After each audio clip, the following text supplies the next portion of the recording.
Hi everyone, this is Ruby from the Useful Journal. I have had a request to talk about my exercise trackers in my completed journals and what ideas I had. So I'll just show you them.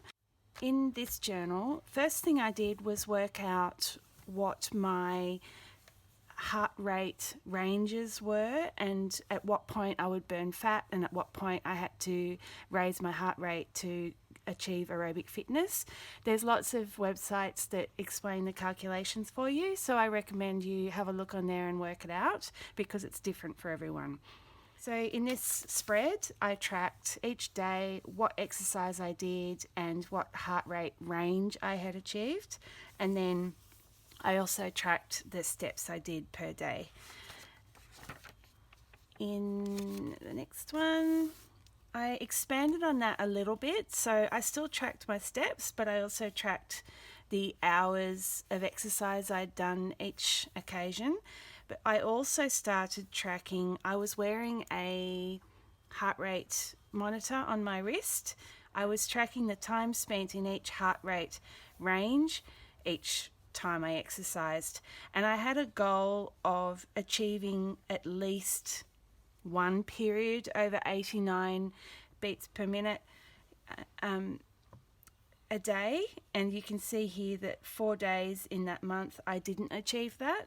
So I tried a different layout on this month, and this one was the same thing, so tracking the number of steps, tracking the hours of exercise per day, and then tracking the heart rate range.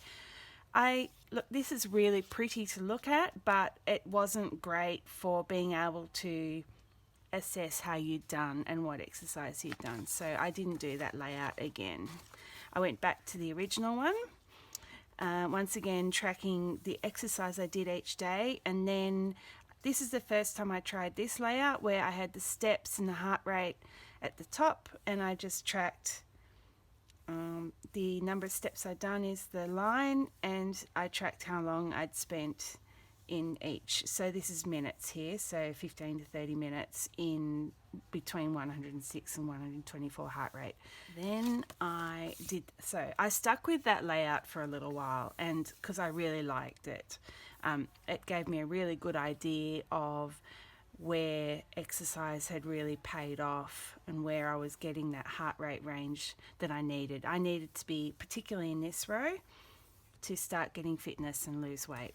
Same layout. I moved the dogs walking here so that I could see it per day, and I had some rewards for myself. Last year I was quite into doing rewards to try and motivate myself.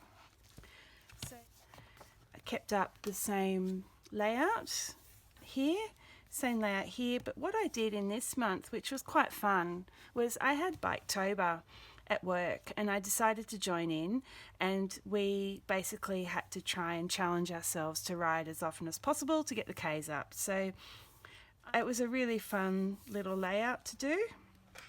So I ended up using that again.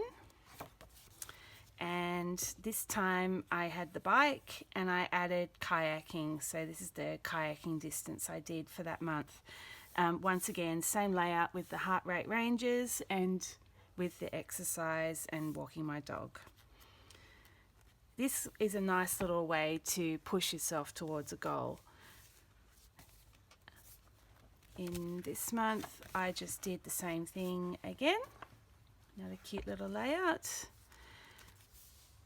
And again, I actually had to stop wearing my watch because it was affecting my arm actually. I changed, because I wasn't wearing my Garmin watch anymore, I changed my approach a bit in this month.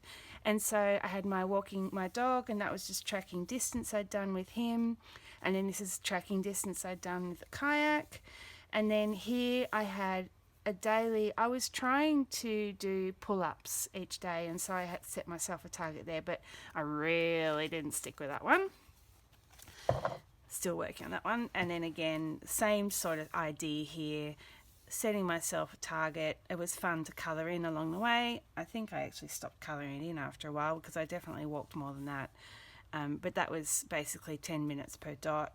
Kayaking was 15 minutes per water droplet. So there's lots of fun ways to represent how you do exercise and motivate yourself to do a bit more.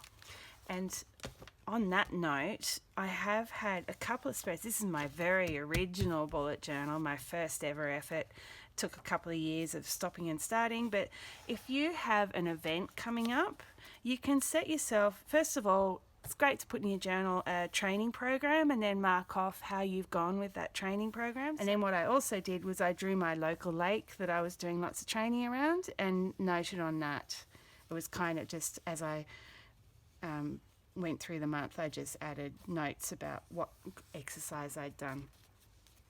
Another goal option I had in here was I decided to do a challenge over a year. It's called a Very Big Year Challenge. It's the one that we have locally here, and basically you challenge yourself to do 1,000 kilometres of racing over a year. You can fit many different exercise goals into your journal and use these spreads to kind of motivate yourself. So I encourage you to try exercise trackers and see how you go with them, because they really are motivating. You can see how often you're doing decent exercise, and yeah, it definitely pays off. Thank you. Bye.